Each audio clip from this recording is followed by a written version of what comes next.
Bago pa man itayo ang mga syudad at daanan, naroon na ang mga katutubo, ang udang tagapangalaga ng kalikasan.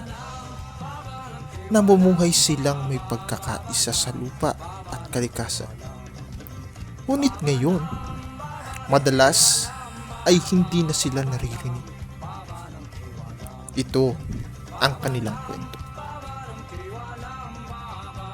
Lahat tayo ay nakikinabang sa biyaya ng kalikasan. Pero alam ba natin kung sino ang unang tagapangalaga nito? Ito yung ating mga katutubo. Na kung saan yung ating mga katutubo, sila ay ang unang tagapangalaga ng ating kagubatan, kabundukan at ang ilog. Hindi lamang sila bahagi ng kasaysayan. Buhay pa rin ang kanilang kultura, mga tradisyon at karunungan na minana sa kanilang mga ninuno. Ngunit sa kabila nito, madalas ay napapabayaan at nakakaligtaan ang mga kanilang karapatan.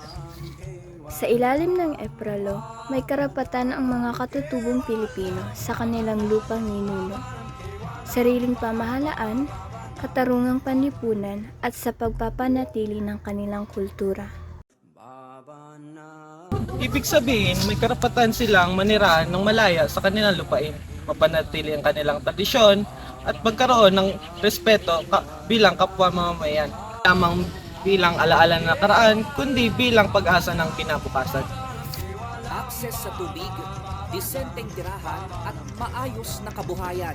Yan ang mga bagay na karapatan ng bawat isa sa atin. Pero ang mga bagay na dapat natatamasa, tila ba ipinagkakait daw sa mga katutubo sa Bukidnon. Ngunit, iba ang realidad.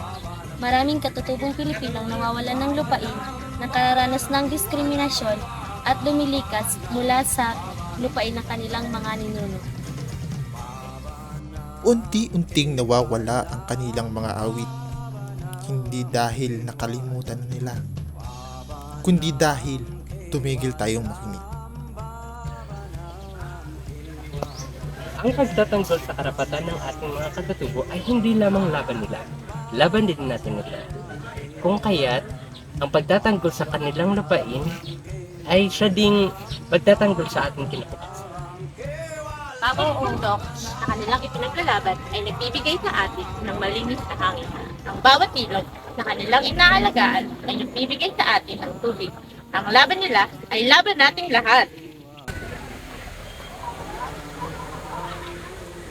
Paggalang, pagkilala, representasyon. Ito ay hindi lamang mga salita. Ito ang mga pangakong dapat natin tuparin. Pagkat kapag umaangat ng mga katutubong Pilipino, Umaangat din ang buong sangkatauhan. Babanam kevalam, babanam kevalam, babanam kevalam, babanam